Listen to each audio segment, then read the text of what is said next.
In this video, I'm going to compare the Samsung Galaxy A32 5G versus the Samsung Galaxy S21 5G.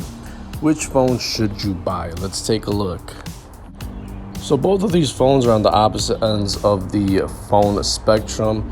The A32 5G is the cheapest Samsung 5G device that you could get, while the S21 5G is the premium flagship on the other end of the spectrum. So this is the best of the best that you could get for the go-to flagship Android device from Samsung. Unless you want to step it up to the S21 Ultra, but this is the main flagship. So let's go ahead and take a look. So the big selling point on the A32 5G is going to be the price. You can get this for under $300, under $280 unlocked, but the better deal is if you get it on prepaid for around $30 on Metro, while the S21 is $800 unlocked, and you probably can't find it that much cheaper anywhere else unless you do trade-ins and stuff like that. So you got a $30 smartphone on the left with 5G and the $800 flagship 5G phone on the right. So that's a big difference in price. So the overall size is going to be for the A32 5G is 6.4 inches tall, 3 inches wide, 0.36 inches thick. The S21 is around 6 inches tall, 2.8 inches wide, and 0.31 inches thick. So the overall sleeker, smaller device is the S21 5G. And for the weight, the A32 is heavier. It's around 7.2 ounces versus the 5.9 ounces on the S21 5G. For the build quality, you're going to get a difference. The A32 is going to be super plasticky all around, while the S21, it has a better feel to it, but it's not 100% premium feeling because the back is not glass, but it's not supposed to be a cheap plastic, but it is still plastic. So I'm gonna have to give this a tie for the build quality, but in the end, with the price, the A32 wins. One plus for the S21 is that it's dust and water resistance, IP68, dunking in water for 1.5 meters for 30 minutes. You don't get that on the A32 5G. Display is where you get a real difference in quality. You have a 6.5-inch TFT display at 720p resolution on the A32 5G. The Samsung S21 has that 6.2-inch 1080p display, dynamic AMOLED display.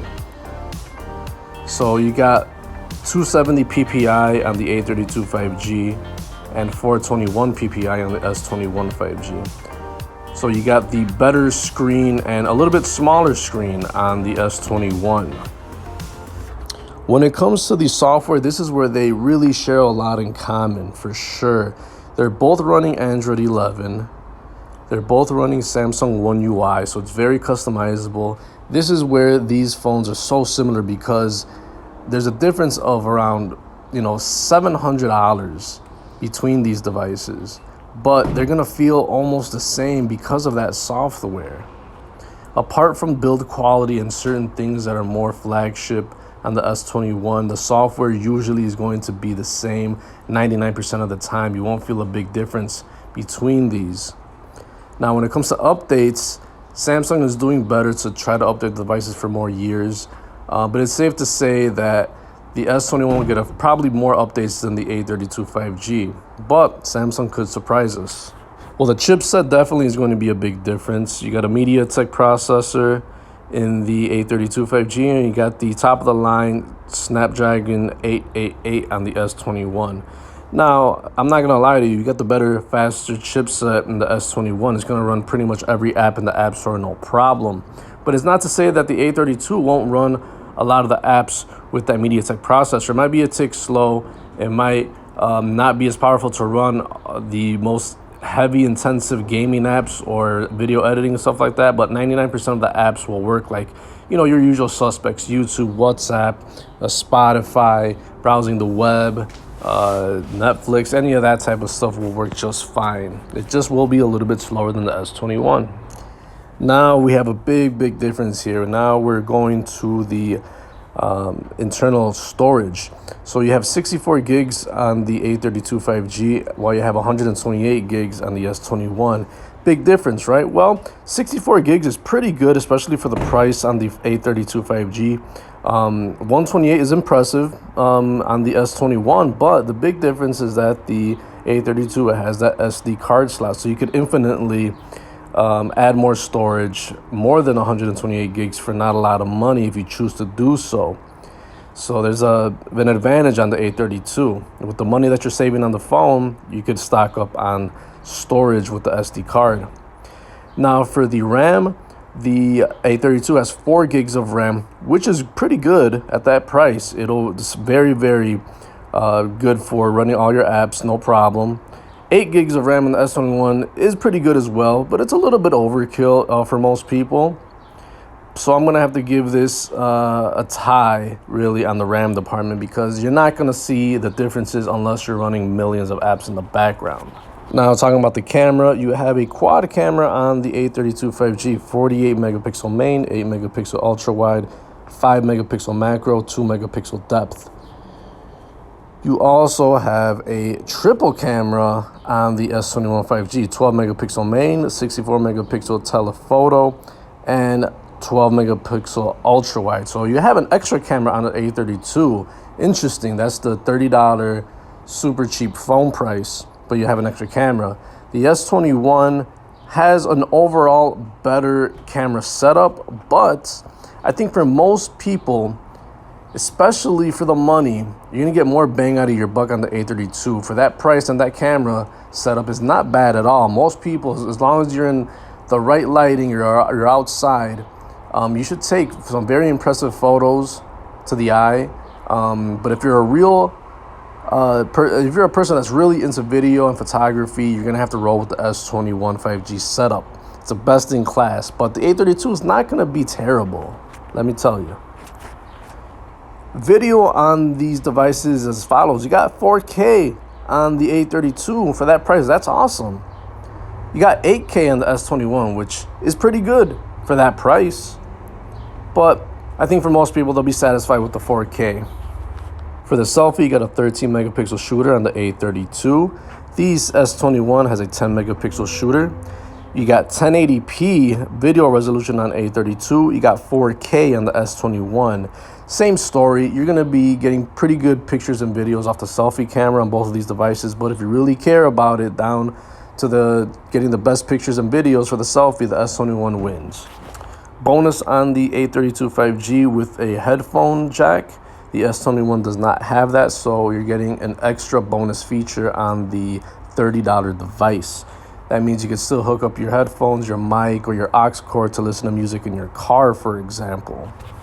Both of these phones share the feature of hooking up all your wireless devices with no problem. You got Bluetooth 5.0 on both of these, so there's no difference in Bluetooth. So you could connect your smartwatch, your smart band, your Galaxy watch, your speakers, your wireless headphones, all that good stuff will work on both of these devices. One that's $30 and the one that's $800, they will both work fine. As for NFC, you'll get it on the A32 5G, but depending on your region, I don't think it gets it in the US. The S21 will have NFC, and that's mostly used for Google Pay and Samsung Pay for payment services.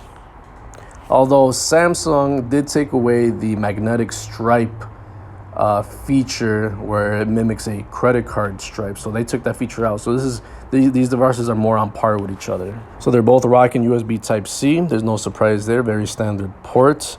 It's found on lots of devices besides Android phones.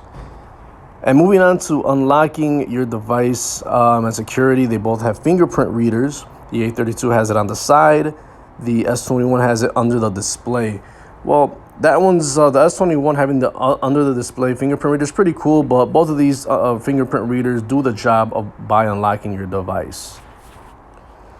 Last but not least, you got the battery, and the A32 does not disappoint. It has a 5,000 milliamp battery.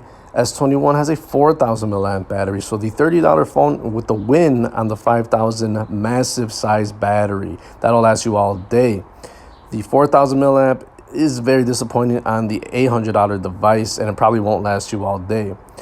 Both of these devices offer some type of fast charging. You got 15 watts on the A32, 25 watts on the S21. You also get reverse wireless charging on the S21 as well. So in conclusion, which device should you get? Well, obviously, if you only have $30 in your pocket, the A32 5G is your phone. And even if you didn't have $30 and you wanted to spend more money than that, I still think you should take the A32 5G. You're getting almost the same type of features on the A32 5G, although not as good as the S21. But the differences are small. You're going to get a better camera and video on the S21. If you care about that, I definitely think you should get that device. The battery is bigger on the A32 5G. You got micro SD card. You got the headphone jack. The screen quality is at 720, which is okay. I mean, if you really care about screen quality, the S21 has your back. The S21 doesn't even have glass on the back to have a flagship build quality. So there's not too many extras on the S21 that make you want to spend $700 more. And that's the difference between these two devices. For what you're getting in the A32 for $30 is amazing. Thanks for watching, guys. See you in the next one. Peace.